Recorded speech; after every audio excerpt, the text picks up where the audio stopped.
Alors bonjour, voilà, nous on vous présente le projet sur le réensauvagement de l'abeille. C'est un projet qui est né suite à une formation qu'on a suivie par la SBL Le Rocher de Champal. On a suivi cette formation en 2023 et donc après ça on a voulu se mettre ensemble et on a voulu aller plus loin pour la sauvegarde de l'abeille et pour la biodiversité. Voilà un peu d'où le projet est né. Alors le but de réensauvager l'abeille, c'est de la rendre plus forte et plus autonome de façon à ce qu'elle puisse vivre en nature sans l'aide de l'homme. Donc nous ici par notre action, ce qu'on a envie c'est de travailler sur deux plans, en fait, de travailler sur l'abeille en elle-même et de rendre des colonies, et donc d'avoir des colonies plus résistantes comme le disait Luc. Et alors d'un autre côté, c'est par rapport à son environnement, donc c'est agir sur son environnement pour qu'il y ait plus de nourriture par exemple tout au long de la saison. Donc en concret, ce qu'on veut faire, c'est créer un lieu pour qu'il y ait un environnement favorable pour l'abeille. Et donc on va travailler sur l'abeille, donc sur les colonies, et en même temps travailler sur son environnement naturel.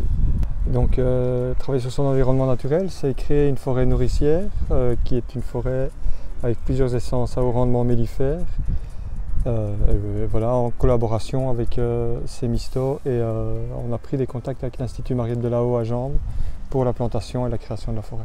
Donc c'est aussi concrètement, c'est créer un rucher de biodiversité, c'est-à-dire créer un endroit où il y aurait une dizaine de ruches. C'est des ruches refuges qu'on appelle ça, donc des ruches qui sont proches de l'habitat naturel de l'abeille. Et donc à partir de cet endroit-là, c'est pouvoir créer des essaims naturellement qui puissent petit à petit réensauvager le lieu et puis s'essaimer sur d'autres lieux aussi, quoi. Donc le troisième aspect, c'est l'animation et le partage qu'on aura appris autour de ce thème-là. Et donc on veut travailler avec les écoles primaires des 6 communes, mais également avec d'autres citoyens. Et on aimerait bien aussi toucher des apiculteurs amateurs et des ruchers écoles pour faire évoluer, en tout cas pour dire que ça existe une autre manière de faire de l'apiculture. Alors nous soutenir, c'est aussi promouvoir une apiculture différente qui prend en compte le bien-être de l'animal et alors aussi sa survie à long terme.